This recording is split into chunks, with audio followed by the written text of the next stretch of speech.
Hi, my name is Mindy and this is my memorial project. It consists of a large concrete wall with a irregular hole at eye level. Extending from the wall is a metal sculpture of an arm pointing forward with a gun, as if about to fire.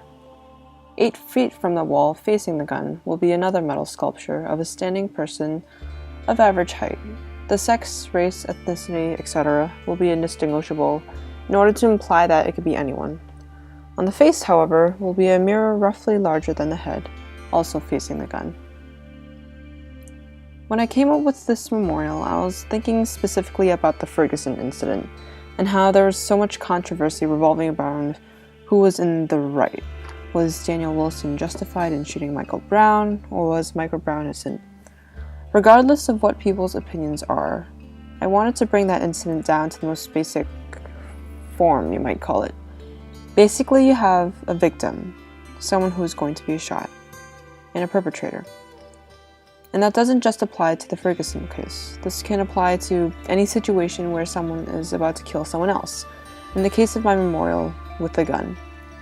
And there doesn't have to be an apparent circumstance. In my memorial, you have an arm with a gun and someone standing in front of that. Nothing else. This means that you could also apply this to Nazi Germany when soldiers shot civilians into death pits one by one, looking at each of their victims in the face. So this memorial isn't just restricted to Ferguson. I decided to make my model out of clay because it was easy to work with but also has an undefined characteristic. The model of the victim remains sort of anonymous, which I wanted because the victim could be anyone. I want people looking at the victim to be able to imagine that person as anyone, including themselves. The same goes for the arm holding the gun.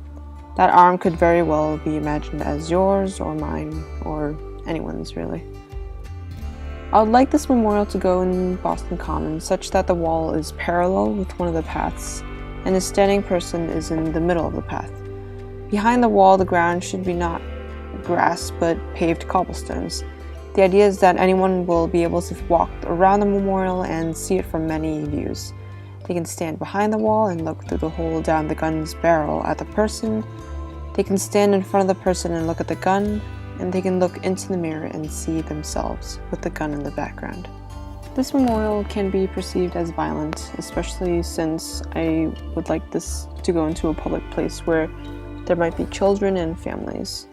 There might also be some damage with graffiti, and especially towards the gun portion of the sculpture, you might have people putting gum or flowers or anything down the barrel. The mirror might also get broken because it's glass, and so plexiglass might have to be placed over it. What I would like most from this project, though, is for people to forget all the complexities of controversial circumstances, whether that be Ferguson or the Holocaust, and realize that you have a perpetrator and a victim, and that never changes.